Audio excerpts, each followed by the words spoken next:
কিরে মাসি, কালকে আসলে না যে? শাকিব খানের ফ্রেন্ড সিনেমা দেখতে গেছিলাম। তুমি যে আসবে না সেটা বলবে না? কত কাজ রেখে দিয়েছি তোমার জন্য। আমা একদিন সিনেমা দেখতে গেছি, সেটার জন্য যদি কৈফিয়ত দেওয়া লাগে, আমরা কি মানুষ না নাকি?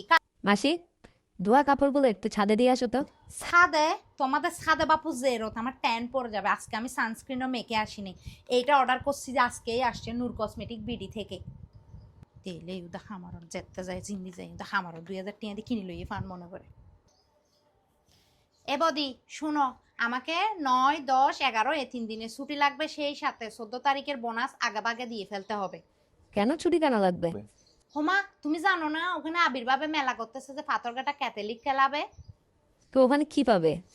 ওখানে শাড়ি চুড়ি, আমার লাল লিপস্টিক ফিতা সবকিছু পাবে। আর শোনো, পয়লা বৈশাখের শাড়িটাও আবির্ভাবের ওই মেলা থেকে কিনে দিতে হবে, আমি আগে থেকে বলে দিচ্ছি বাপু।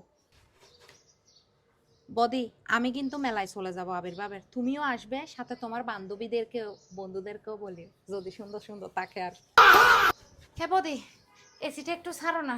তোমার ঘরে কাজ করতে করতে আমার শরীরটা অসাড় হয়ে গেছে। একটু এসিটা ছাড়লে ভালো লাগে আর কি, বেশিক্ষণ না, 15-20 মিনিট ছাড়লেই হবে।